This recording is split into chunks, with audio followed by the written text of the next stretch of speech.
વિદ્યાર્થી મિત્રો, આપણે ભગવાન બુદ્ધના સુધારક કાર્યો જોયા. હવે ભગવાન બુદ્ધનું નિર્વાણ કઈ રીતે થયું એ જોઈએ.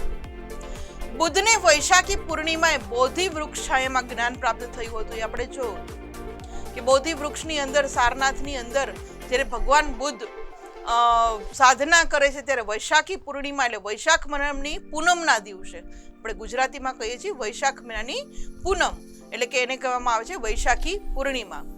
આ દિવસે બોધિ વૃક્ષની નીચે એમને જ્ઞાન પ્રાપ્ત થયું હતું.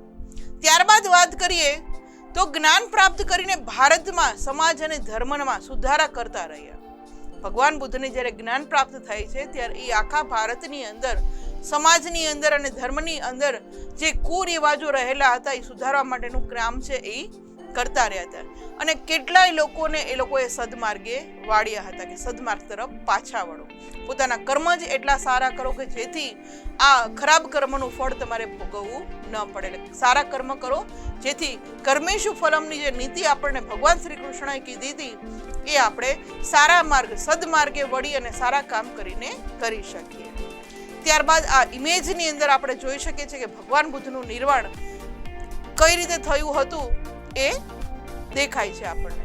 એમની વાત કરીએ આગળ તો સત્ય અને અહિંસાનો ઉપદેશ આપીને માંસાહાર અને ઊંચ નીચના ભેદભાવનો એમણે વિરોધ કર્યો કે હંમેશા તમે સત્ય અને અહિંસાના પાલન કરો પોતાના જીવનની અંદર. જે માંસાહાર કે આપણા હિન્દુ ધર્મની અંદર જેનો નિષેધ કરવામાં આવ્યો છે કે પરમાટી એટલે કે માંસ ખાવું ન જોઈએ અને આપણા દરેક છે લોકો એ સમાન હોવા જોઈએ, ઊંચ નીચના ભેદભાવ છે હોવા ન જોઈએ, એવો વિરોધ પણ કોણે કર્યો હતો? ભગવાન બુદ્ધે કર્યો હતો.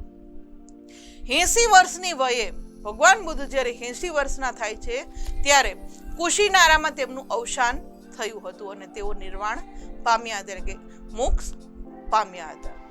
ત્યારબાદ વાત કરીએ કે પોતે આટલા હજારો વર્ષો પહેલા ઉપદેશ આપીને ગયા છે અને નિર્વાણ થઈ ગયા છે પોતે, છતાં પણ આજે વિશ્વભરમાં ગૌતમ બુદ્ધના વિચારો ઉપર અને એનો ધર્મ છે એ જીવંત રહી ગયો છે.